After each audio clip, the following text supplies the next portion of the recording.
Lives, you and I, we both learned that fire is hot. Now, maybe you touch the stove, the grill, but whatever, but you learned from firsthand experience that fire is hot. But here's the thing, you probably didn't go out, put your hand on the stove top, holler, ow, and then step away, and then go back and do it again and again. Yet, in our passage today, we're going to find that in regards to sin, Israel's doing the exact same thing. They keep getting punished for their sin, yet they retreat right back to that sin. So, let me look at the text. Isaiah 1, 4 through 5. Ah, sinful nation, a people laden with iniquity, a seed of evildoers, children that are corrupters. They have forsaken the Lord, they have provoked the Holy One of Israel unto anger. They are gone away backward. Why should ye be stricken any more? Ye will revolt more and more. The whole head is sick, and the whole heart faint.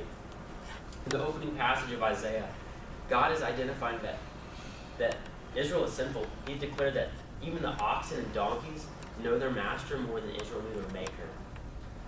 So from this passage, God wants you and I to return to Him and be right before Him. You know, what keeps you from a right relationship with God? What sin holds you back? So first, God asked Israel why they desire to be stricken, afflicted over their sin instead of returning to Him. First, we see their conduct, the conduct of Israel. They love their sin more than they ever loved God.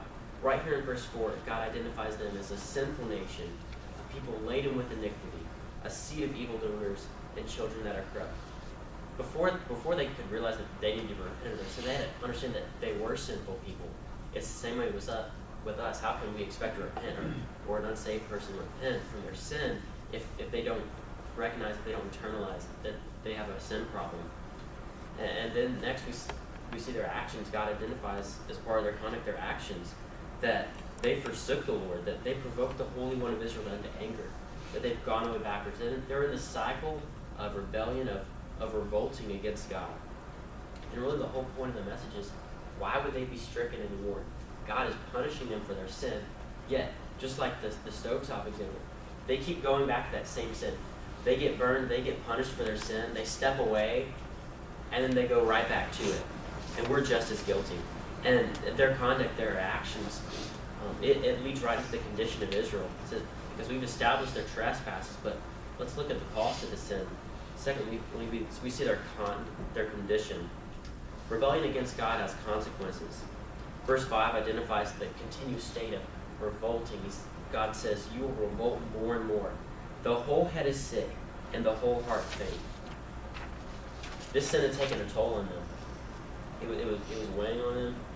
And because sin does have consequences. Again, you might not think that it'll hurt, but every time that went back, they were they were punished.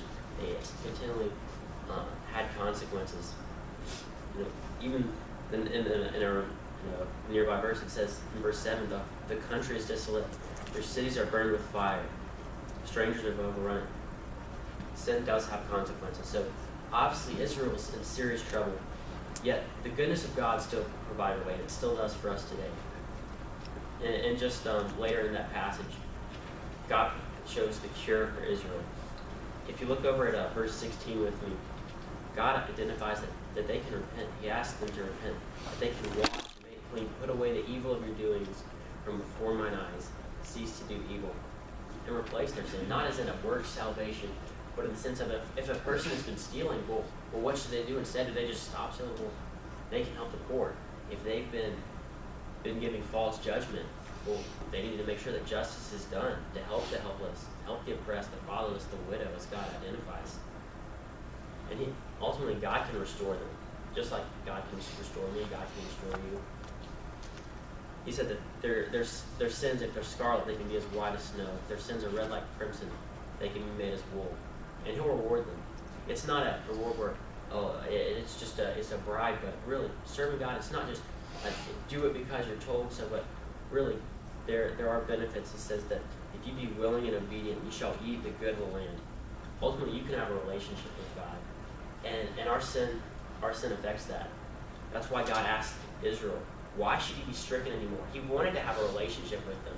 But the whole crux of the passage is He's identifying their sin, asking them to do it, but they refuse to. They keep going back to those same sins that are harming their relationship with God. So Israel was God's chosen people, yet They still shook their fist at God and said, no, we won't repent. They went their own way. Is there anything that you're refusing to give up today? Is there something that God's asking you to repent of? You can't win a battle against the world. Will you stop fighting today? Amen.